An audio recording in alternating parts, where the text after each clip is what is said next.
Hey everyone, welcome back to Rashmi Singh vlogs. कैसे हैं आप सभी? तो गाइज, जैसे मैंने प्रॉमिस किया था कि मैं कोशिश करूंगी अब आप लोगों को एक एक दिन गैप देके या फिर 2 दिन भी हो सकता है, बट अपनी वीडियोस को मैं जो है कंटिन्यू अब डालती रहूंगी और अच्छे अच्छे कंटेंट लेके आती रहूंगी। तो आज का जो मेरा कंटेंट है वो है बीके वायरस के बारे में। बहुत लोगों ने डिमांड की थी इस वीडियो को, तो मैं लेकर पहुंची हूँ आज बीके वायरस का वीडियो।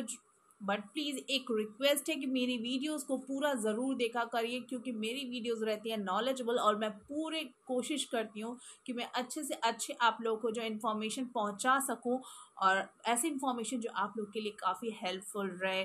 तो ठीक है, let me introduce to those who are new on the channel. I'm Rashmi Singh, a kidney recipient who used to share in her vlog my dialysis, my post transplant journey, जो कि update करती हूँ आपसे हर एक चीज़ों के बारे में जो ट्रांसप्लांट के बाद होती हैं, अपने हेल्थ के बारे में और क्या क्या टेस्ट होते हैं अभी भी, उन सब चीज़ों के बारे में। तो बने रहिए मेरे इस वीडियोस के साथ। एंड प्लीज़ जल्दी से जल्दी अगर पसंद आई है वीडियो तो लाइक ज़रूर देना, और गाइस सब्सक्राइब तो ज़रूरी कर लेना, अलॉन्ग विद शेयर ज़रूर कर लेना। तो चलिए देरी ना करते हुए बढ़ाते हैं इस वीडियो को आगे और डिटेल में बात करते हैं आज हम बीके वायरस के बारे में।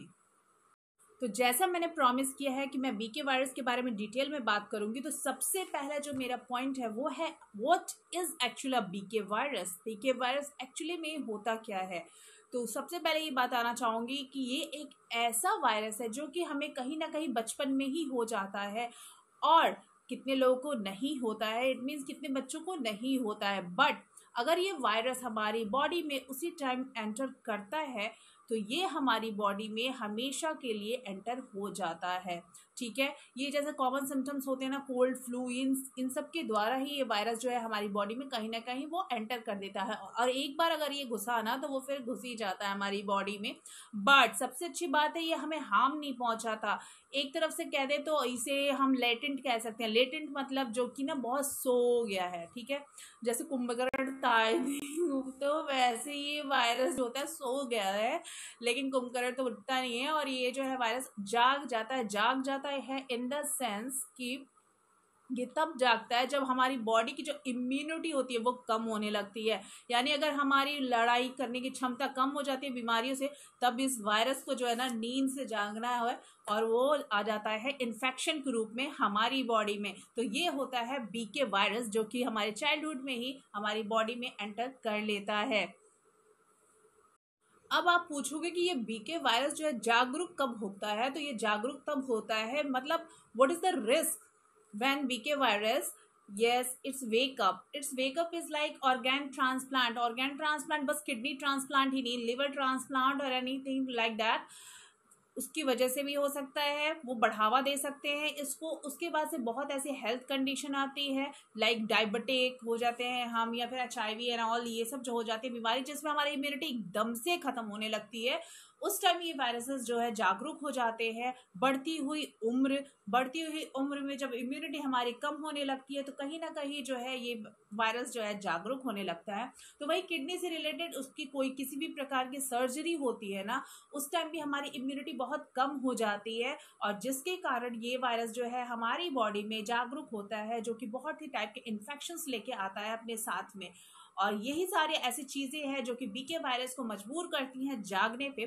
तो ये जो था रिस्क होता है, ऐसा रिस्क जो कि बीके वायरस को कहता है भाई अब उठ जाओ और इस बॉडी को दिखाओ कि आप जो इसकी बॉडी जो है इन्फेक्टेड हो चुकी है।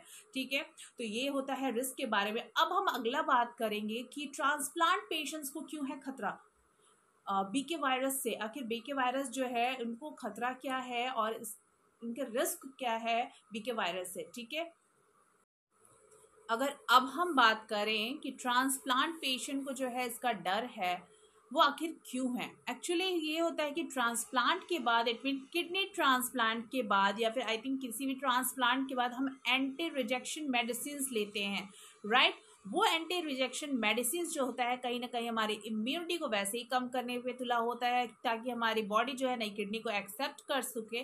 और साथ ही ये क्या करता है, WBC को जो है कमज़ोर बनाने लगता है, और जहाँ WBC कमज़ोर होता है इट मीन्स हमारी बॉडी में इन्फेक्शंस होने के उतने ही खतरे बढ़ जाते हैं। क्यों? क्योंकि डब्ल्यूबीसी क्या है? White blood cells. आखिर ये क्या होता है? वाइट ब्लड सेल्स जो होता है ना, हमारी बॉडी को इन्फेक्शन के अगेंस्ट फाइट करने में मजबूती करती है, ठीक है। ये हमारी बॉडी को हेल्प करता है ताकि हम वो इन्फेक्शन से लड़ चल सके। बट ये मेडिसिन जो होते हैं एक्चुअली में डब्ल्यूबीसी को कमज़ोर करते हैं। और जहाँ डब्ल्यूबीसी कमज़ोर हुआ, इसका मतलब बीके वायरस जो है अगर हमारे ऑलरेडी सिस्टम में है, अगर हमारी बॉडी में चाइल्डहुड में वो घुस चुका है, तो भाई बस उसको टाइम चाहिए एक्टिवेट होने के लिए, और उसी टाइम वो जो है एक्टिवेट होता है और हमारी नई किडनी पे जो है खतरा मंडराना स्टार्ट हो जाता है। क्योंकि हमें भी पता है कि इन्फेक्शंस जो है कितने डेंजरस होते हैं ट्रांसप्लांट के बाद, चाहे वो किसी भी टाइप के इन्फेक्शन क्यों ना हो। इन्फेक्शंस जो हमारी बॉडी के लिए बहुत ही डेंजरस होते हैं, जिन्हें हमें बच के रहना होता है ट्रांसप्लांट के बाद। और यही इन्फेक्शन का खतरा बढ़ जाता है, यानी बीके वायरस का खतरा बढ़ जाता है जब हमारे और ये बीके वायरस कहीं ना कहीं हमारी नए किडनी को डैमेज भी कर सकता है और आगे हमें फिर से ट्रांसप्लांट की ज़रूरत पड़ सकती है। तो यही खतरा होता है बीके वायरस से हम ट्रांसप्लांट पेशेंट्स को, जो कि यूजुअली अधिकतर लोगों का चेकअप हो।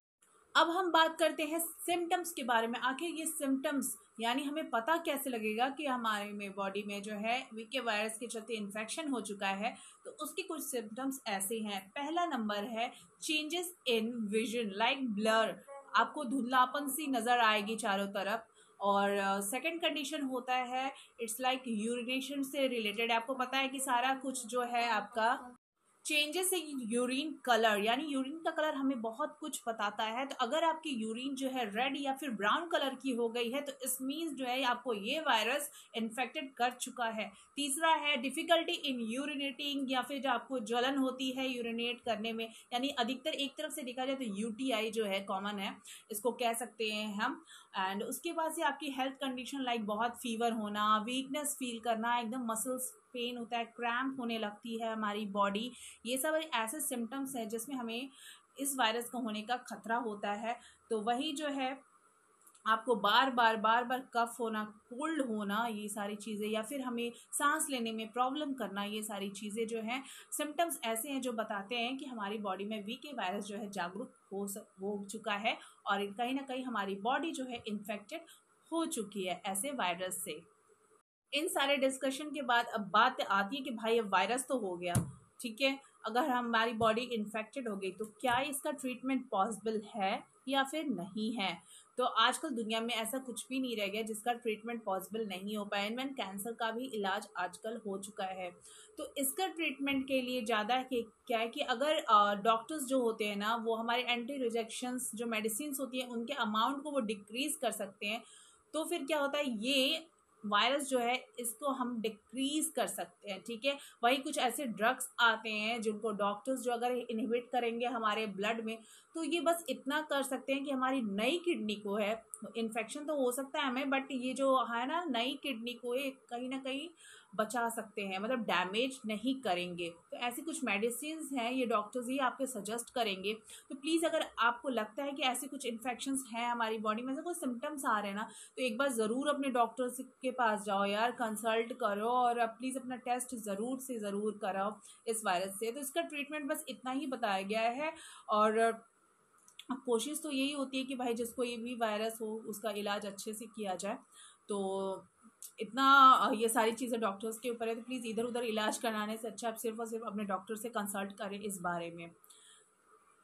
अब सबसे इम्पॉर्टेंट जो बात होती है वो होती है लाइफ एक्सपेक्टेंसी के बारे में, जो कि अगर हमें वायरस हो गया, ठीक है, इलाज हो रहा है, तो क्या गारंटी है कि हमारी लाइफ जो है बची रहेगी। तो ऐसा बोला गया है कि अगर ये वायरस होता है हमारी बॉडी में तो वैसे भी ये जो है किडनी को तो डैमेज कर देगा, ठीक है। तो एटलीस्ट 1 से 10% को ट्रांसप्लांट रेसिपेंट है जिनको ये होता ही होता है। आप लोग को भी पता होगा, हो सकता है जो ये लोग वीडियो देख रहे हैं कितने लोग को हुआ है, कितने लोग का इलाज भी हो गया होगा और वो सही भी हो गए हैं।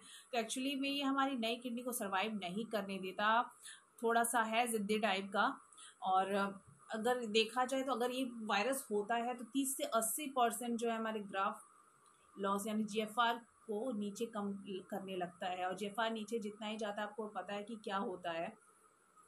तो इसके बारे में बस इतना ही डिटेल है सारा। जो मैंने आपको स्टार्टिंग से बताई, ये क्या है, सिम्टम्स क्या है, ट्रीटमेंट्स क्या है, कैसे रिस्क आते हैं एंड ऑल के बारे में। और अब मैं बात करूँगी अपने बारे में। तो मुझे जो है मेरे डॉक्टर ने क्या सजेस्ट किया था, मेरी भी टेस्ट हुई थी बीके वायरस के, तो क्या रिपोर्ट्स आए क्या नहीं, अब मैं शेयर करने जा रही हूँ ये सारी चीज़ें अपने बारे में।